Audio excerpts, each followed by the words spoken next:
हाँ, तो प्यारे बच्चों, आज हम आपकी क्लास 10 की साइंस की वर्कशीट 33 करने जा रहे हैं। और इसमें चैप्टर 3 से है धातु एवं अधातु, और इसमें हमें पढ़ना है धातुओं की अम्लों के साथ अभिक्रिया, और हमें सक्रियता श्रेणी समझनी है। अब हम सबसे पहले देखते हैं कि धातु अम्लों से किस प्रकार क्रिया करते हैं। इससे पहले हमने धातु की वायु में अभिक्रिया, ऑक्सीजन के साथ क्रिया और जल के साथ क्रिया, इसके बारे में अध्ययन किया है। तो धातु की अम्लों के साथ अभिक्रिया अगर हम देखते हैं तो धातु अम्ल से क्रिया करके लवण और हाइड्रोजन गैस बनाती है। लवण तथा हाइड्रोजन गैस, धातु जमा अम्ल, लवण जमा हाइड्रोजन गैस। तो अब जैसे हमने अम्ल, हमें कौन सा लेना है? तनु अम्ल। अब उदाहरण के लिए सोडियम धातु तनु हाइड्रोक्लोरिक अम्ल HCl से क्रिया करके लवण NaCl यानी सोडियम क्लोराइड, ये लवण है और साथ में हाइड्रोजन गैस बनती है। इसी प्रकार जिंक धातु है जमा तनु हाइड्रोक्लोरिक अम्ल, तो जिंक क्लोराइड और हाइड्रोजन, जिंक क्लोराइड एक लवण है। तो इस प्रकार हम देखते हैं कि जो धातु है वो अम्ल से क्रिया करके लवण और लवण और हाइड्रोजन गैस बनाती है। अब हमें ये देखना है कि क्या सभी धातुएं तनु अम्ल से क्रिया करती हैं। तो हम ये देखते हैं कि कॉपर तनु हाइड्रोक्लोरिक अम्ल के साथ कोई अभिक्रिया नहीं करता। अब जैसे मैग्नीशियम के साथ अभिक्रिया होती है, जस्ता यानी जिंक के साथ अभिक्रिया होती है, लेकिन तांबा जो है वो अम्ल के साथ क्रिया नहीं करता। तो इससे ये पता चलता है कि सभी धातुएं समान रूप से अम्लों के साथ क्रिया नहीं करती। कुछ धातुएं तेजी से करती हैं और कुछ नहीं भी करती। तो अगली बात ये है कि धातुएं नाइट्रिक अम्ल के साथ अभिक्रिया जब करती हैं तो हाइड्रोजन गैस नहीं बनती, हाइड्रोजन की अपेक्षा वहाँ पर जल बन जाता है और साथ में ये वाली गैसें निकलती हैं। उसका कारण क्या है कि जो नाइट्रिक अम्ल है HNO3 वो एक प्रबल ऑक्सीकारक है। नाइट्रिक अम्ल एक प्रबल ऑक्सीकारक है जो कि हाइड्रोजन को ऑक्सीकृत करके जल में परिवर्तित कर देता है, और जो स्वयं है नाइट्रिक अम्ल वो अपने नाइट्रोजन के ऑक्साइड में परिवर्तित हो जाता है। जैसे ये है N2O nitrous oxide, NO nitric oxide, NO2 nitrogen dioxide. तो इनमें अपचयित हो जाता है। अब आगे बात यह है कि मैग्नीशियम और मैंगनीज ऐसी धातुएं हैं जो अति तनु नाइट्रिक अम्ल से क्रिया करके हाइड्रोजन गैस उत्पन्न करती। सिर्फ ये दो धातुएं हैं मैग्नीशियम और मैंगनीज जो कि तनु नाइट्रिक अम्ल से क्रिया करके हाइड्रोजन गैस बनाती हैं। अन्य सभी गैसें हाइड्रोजन गैस ना बनाकर जल बनाती हैं, उसे हाइड्रोजन को ऑक्सीकृत करके जल में परिवर्तित कर देती है। तो ये हमें इसके समीकरण दे रखे हैं, मैग्नीशियम प्लस नाइट्रिक अम्ल, मैग्नीशियम नाइट्रेट प्लस हाइड्रोजन, इसी प्रकार मैंगनीज का। अगला हमें टॉपिक ये समझना है कि अन्य धातु लवणों के विलयन के साथ धातुएं कैसे क्रिया करती हैं। जैसे कोई धातु किसी अन्य धातु के लवणों के विलयन के साथ, जैसे धातु A जमा धातु B का लवण विलयन, A धातु जमा B धातु का लवण विलयन, तो क्या बनाता है? A का लवण विलयन प्लस धातु B। कैसे देखें हम? जैसे आयरन, जैसे ये धातु है, जैसे मान लो A धातु आयरन है, जमा कॉपर सल्फेट, ये धातु बी है कॉपर, और ये कॉपर सल्फेट इसका क्या हो गया, धातु बी का लवण विलयन। अब रिएक्शन जब होगा तो क्या बन जाएगा, ये धातु इसकी जगह पर आ जाएगी और ये धातु बाहर हो जाएगी यानी ये विस्थापन अभिक्रिया हो रही है। आयरन कॉपर को विस्थापित कर रहा है कॉपर सल्फेट में से, आयरन कॉपर को कॉपर सल्फेट में से विस्थापित कर रहा है और स्वयं उस क्या बना रहा है, अपना लवण बना रहा है। इसी प्रकार कॉपर जमा silver nitrate, copper nitrate plus silver. अब यहाँ पर फिर वही बात है कि सभी धातु समान रूप से अभिक्रियाशील नहीं हैं। यदि हम ऑक्सीजन, पानी, एसिड के साथ विभिन्न धातुओं की अभिक्रियाशीलता की जांच करते हैं तो हम पाते हैं कि सभी धातुएं इन अभिकर्मों के साथ अभिक्रिया नहीं करती, यानी सभी धातुएं ऑक्सीजन, पानी और अम्लों के साथ क्रिया नहीं करती। कुछ तेज़ी से करती हैं, कुछ आराम से करती हैं, मध्यम गति से करती हैं और कुछ नहीं करती। अब इस बात को समझने के लिए ये चित्र दिखा रखा है। जैसे मान लो इन्होंने इस परख नली में ये कॉपर सल्फेट लिया है। कॉपर सल्फेट का विलयन होता है नीले रंग का, नीला। कॉपर सल्फेट का विलयन नीले रंग का होता है। उसमें हमने एक लोहे की कील डाल दी तो कुछ समय पश्चात हम देखेंगे कि जो कॉपर सल्फेट का रंग है वो नीले से हल्का हरा होने लगेगा। ये हल्का हरा किसका कलर है, आयरन सल्फेट का। जैसे ये दिखा रखा है कि आयरन यानी कील जमा कॉपर सल्फेट, आयरन सल्फेट जमा कॉपर, तो यहाँ पर आयरन सल्फेट बन जाएगा जो कि हल्के हरे रंग का है। और जो लोहे की कील है इसके ऊपर तांबे की परत जमने लगेगी। लोहे की कील के ऊपर तांबे की परत जमने लगेगी क्योंकि तांबा यहाँ से विस्थापित हो गया।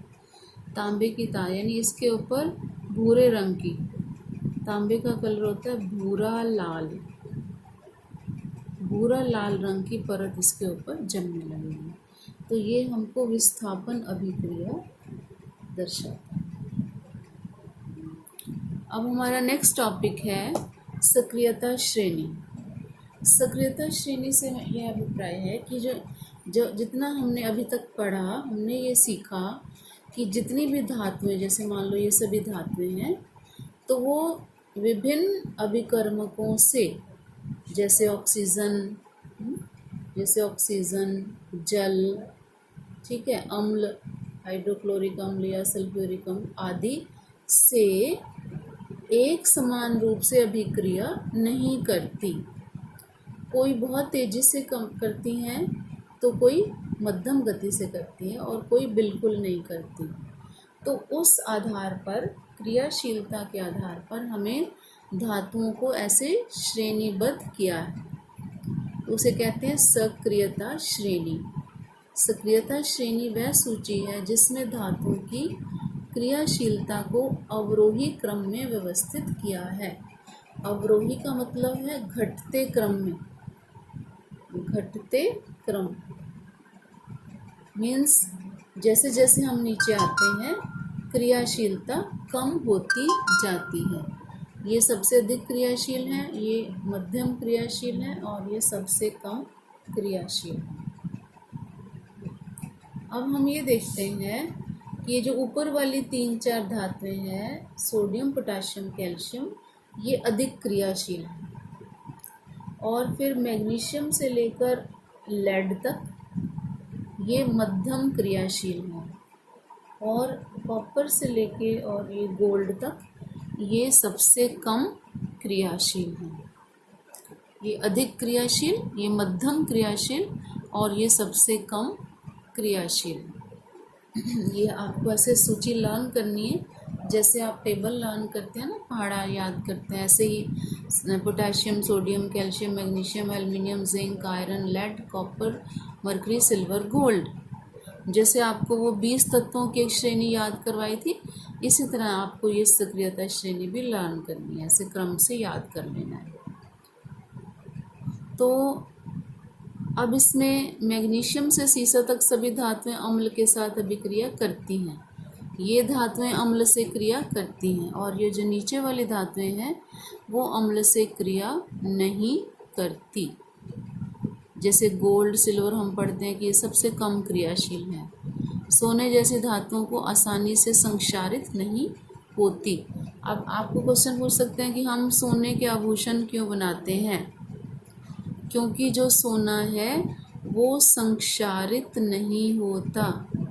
संक्षारित मतलब वो खराब नहीं होता, वो अन्य पदार्थों से क्रिया नहीं करता, इसलिए हम आभूषण सोने के बनाते हैं। ठीक है। तो इसी प्रकार जो जिंक, एल्युमिनियम, मैग्नीशियम, कैल्शियम धातुएं हैं ये आसानी से ऑक्साइड बनाती हैं। और हाइड्रोजन एक गैर धातु है, लेकिन फिर भी हमने इसको सक्रियता श्रेणी में रखा है ताकि हम धातुओं की सक्रियता की तुलना कर सकें।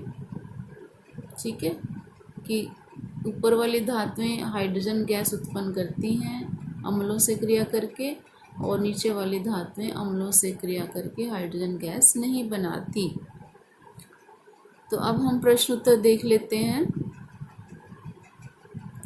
तनु हाइड्रोक्लोरिक अम्ल को अभिक्रियाशील धातु में मिलाने पर कौन सी गैस उत्पन्न होती है? ये हमने अभी यहाँ सीखा है, हाइड्रोजन गैस उत्पन्न होती है, तो इसका आंसर है हाइड्रोजन गैस। और जस्ते की तनु हाइड्रोक्लोरिक अम्ल के साथ क्रिया तो मैंने यहाँ भी लिख दी है, और यहाँ आपके पास इसमें भी दे रखी है। ये जिंक, जस्ता जिंक होता है प्लस हाइड्रोक्लोरिक अम्ल, ये लवण और हाइड्रोजन गैस। क्या होता है जब कॉपर सिल्वर नाइट्रेट के साथ क्रिया करता है? तो कॉपर अधिक क्रियाशील है सिल्वर से, तो ये इसको विस्थापित कर देगा और ये कॉपर नाइट्रेट और सिल्वर बन जाएगा। कॉपर सल्फेट का विलयन लोहे के बर्तन में रखा गया। कुछ दिनों के बाद लोहे के बर्तन में बहुत छेद हो गए। अब क्या है कि लोहा, आयरन, इसको इसके अंदर हमने डाल दिया कॉपर सल्फेट। तो जो अधिक क्रियाशील धातु होती है वो अपने से कम क्रियाशील धातु को विस्थापित कर देती है। तो क्या हुआ कि आयरन इससे क्रिया करके बना दिया आयरन सल्फेट जमा कॉपर। तो आयरन वहाँ से हट गया, यानी इस लवण ने आयरन को वहाँ से हटा दिया, तो इसलिए उसमें क्या हो गए, छेद हो गए। ठीक है, ये समीकरण। अब फोर्थ क्वेश्चन में एक ये सारणी दे रखी है आपको इन प्रश्नों के उत्तर देने हैं। अब इस सारणी को ध्यान से देखें। इसमें धातु दे रखी है A B C D, और यहाँ पर कुछ लवण दे रखे हैं, धातु लवण। आयरन सल्फेट, आयरन सल्फेट को कैसे लिखते हैं, FeSO4। Copper sulphate CuSO4। Zinc sulphate ZnSO4। Silver nitrate AgNO3। ठीक है। अब हमने यहाँ ये सीखा है कि अधिक क्रियाशील धातु अपने से कम क्रियाशील धातु को इस लवण में से विस्थापित कर देती है। यानी आयरन कॉपर को विस्थापित कर रहा है क्योंकि आयरन अधिक क्रियाशील है कॉपर से। यहाँ भी हम देख रहे हैं आयरन ऊपर है, कॉपर नीचे है, तो आयरन अधिक क्रियाशील है कॉपर से। तो जो अधिक क्रियाशील धातु है वो अपने से कम क्रियाशील धातु को विस्थापित करती है। अब इस सारणी में हमें ये देखना है कि जो धातु किसी अन्य धातु को विस्थापित कर रही है, इसका मतलब वो उससे ज़्यादा क्रियाशील है। अब A धातु, इससे तो कोई अभिक्रिया नहीं, कॉपर सल्फेट से कॉपर को विस्थापित कर रही है।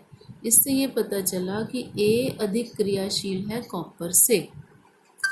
ए धातु कॉपर से अधिक क्रियाशील है। इसी प्रकार बी जो है आयरन सल्फेट में विस्थापित कर रही है, तो इसका मतलब बी अधिक क्रियाशील है आयरन से। ठीक है। सी धातु इनसे कोई क्रिया नहीं करती, इसका मतलब इन सबसे ये कम क्रियाशील है, लेकिन किसको विस्थापित कर रही है? सिल्वर को। मतलब सी धातु अधिक क्रियाशील है सिल्वर से। और डी धातु किसी से भी क्रिया नहीं करती, इसका मतलब डी सबसे कम क्रियाशील, आयरन से भी, कॉपर से भी और सिल्वर से भी। आयरन, कॉपर, जिंक और सिल्वर सबसे कम क्रियाशील कौन हो गया? डी। ये किसी से भी क्रिया नहीं कर रही, इसका मतलब ये सबसे कम क्रियाशील। सी सिर्फ सिल्वर से कर रही है ना, तो ये इससे थोड़ा अधिक क्रियाशील हो गई। और बी जो है आयरन को विस्थापित कर रही है, ठीक है, तो बी सी से भी ज़्यादा क्रियाशील हो गई।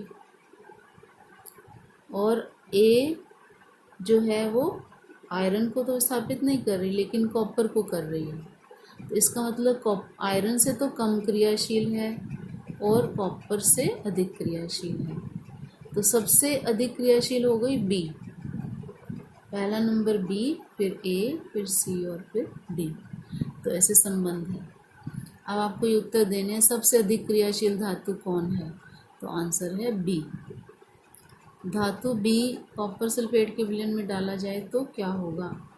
बी जो है क्योंकि सबसे अधिक क्रियाशील है, तो कॉपर सल्फेट में भी वो क्रिया करेगी और विस्थापन अभिक्रिया करेगी। ऐसे B plus copper sulphate, B sulphate plus copper.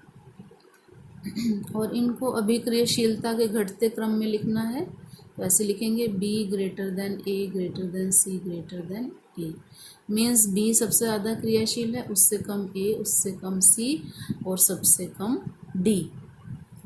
तो इस प्रकार आपने ये सारे प्रश्न उत्तर पूरे करने हैं। इस वीडियो को आप बार बार देखें और इसको ठीक से समझें, कॉपी में करना है और लर्न करना है। Thank you.